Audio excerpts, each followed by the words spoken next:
The thing about a wildfire, they can appear in what feels like an instant. And if the wind changes, how long do you have to get out? You're gonna be okay, alright? You're gonna be okay.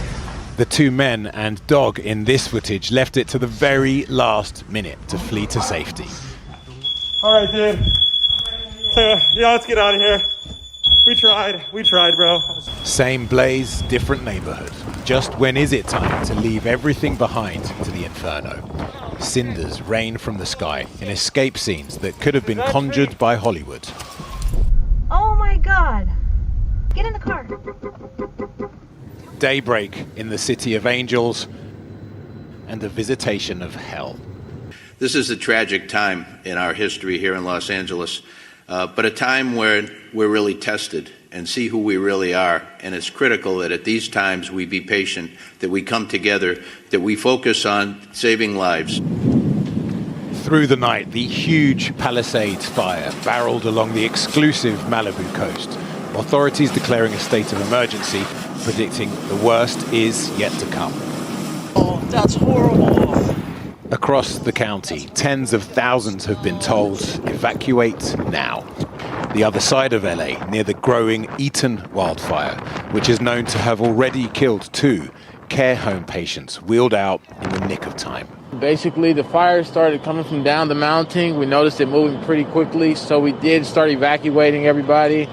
I was running up to the 3rd story, 2nd story, carrying people down, just picking them up, because we do have a lot of wheelchair people in here. Wildfires in California have got much more severe over the past 3 decades. Data from 1990 shows a clear trend. The number of acres burned every year is on the up. 2020 and 21 were particularly bad. And the annual number of large wildfires, over 10,000 acres, is rocketing too. What's causing this? Rising temperatures and unreliable rains. Much of California's in drought. It doesn't take much for a spark to turn into a firestorm, fanned by savage so-called Santa Ana winds, sucked down from the desert through LA's canyons towards the coast. This looks like a movie set. Unfortunately, this is real. LA County Fire, they have to do what they have to do.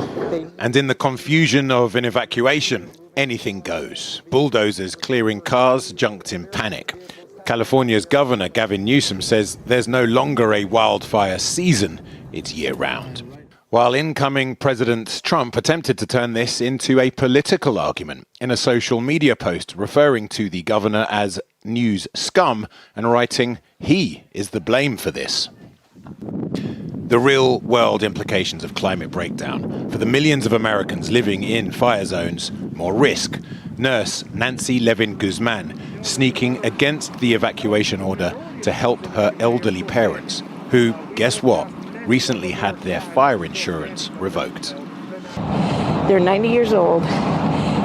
They've lived in this house for 75 years, and they've had the same insurance, and these insurance people decided to cancel their fire.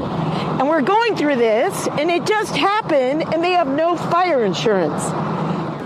It is now late morning in America's second city.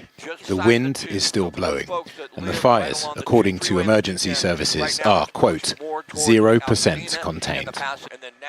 Well, earlier I spoke to David Acuna, Battalion Chief with the California Department of Forestry and Fire Protection, and I began by asking for his assessment of what's happening with the fires now. The entire Southern California region is actually under a red flag warning, upgraded to a PDS, or a particularly dangerous situation.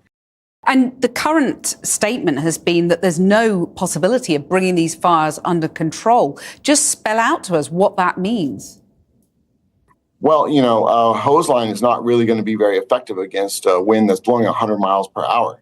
So what we do instead is we remove all the people out of the way. We certainly want to protect homes as best as we can, but we have to focus on removing the people out of in front of the fire, which is why we issue evacuation warnings and evacuation orders.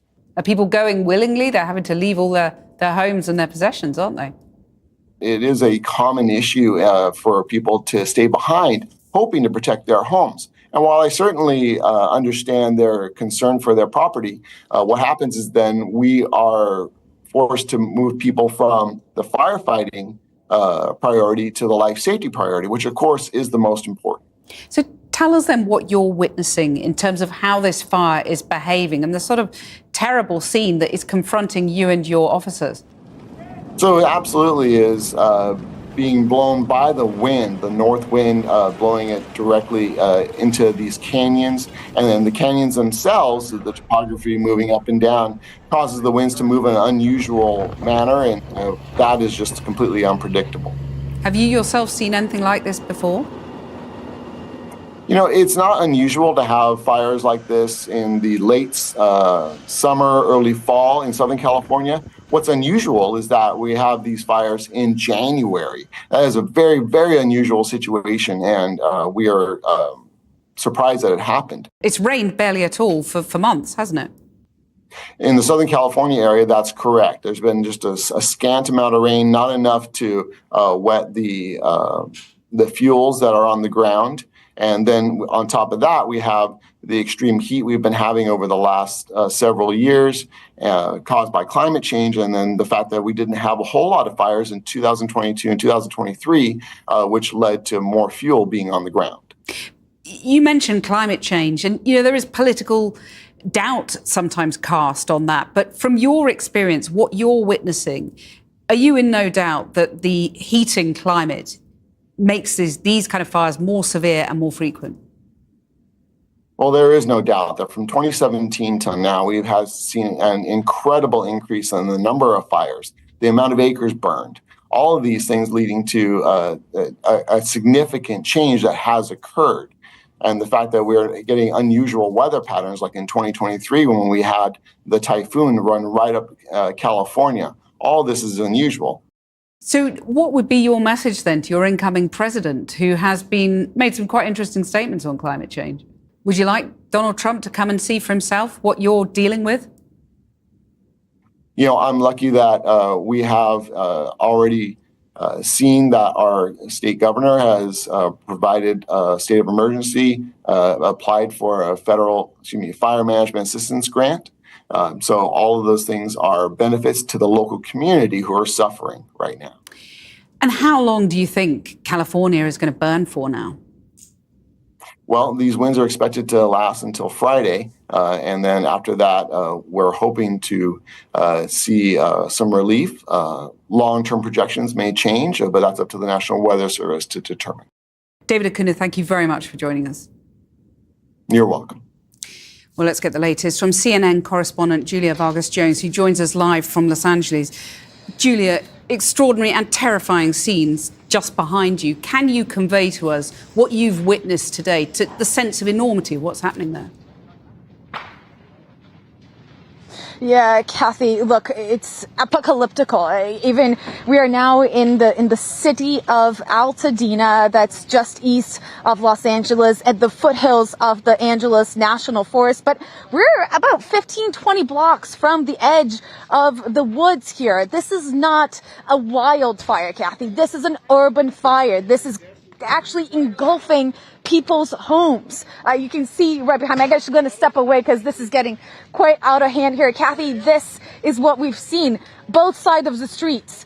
The fire is crossing over highways. It's crossing over streets, engulfing everything along the way. And the unfairness of it all is that some houses seem to be just fine and some have a fate like this one, what you're seeing on your screen right now. And we hear the crackling and the explosion of all these materials and gas tanks inside tires, people's entire lives. We have folks around here who are they were looking for their dog. They're trying to get into their homes to see what is left there. But authorities at this point, as the fire has exploded to almost 10,600 acres just overnight, they're saying, look, it's not worth it. We want to preserve lives. 2 people have already died in this fire, and they're saying it's not worth it. Go to safety. Don't try to save your property. Don't be a hero, but but we have seen so many people helping each other, Kathy. We spoke to people who came back to their homes and saw volunteers dousing them in water from their own hoses, trying to save it if possible. Look, it is undescribable. The smell of smoke. You can smell the toxic particles in the air. You can see this orange sun. It feels like we are in an inferno, Kathy. Well, Julia, I must let you and your team get to safety, but Julia Vargas Jones, thank you very much for joining us. Thank you.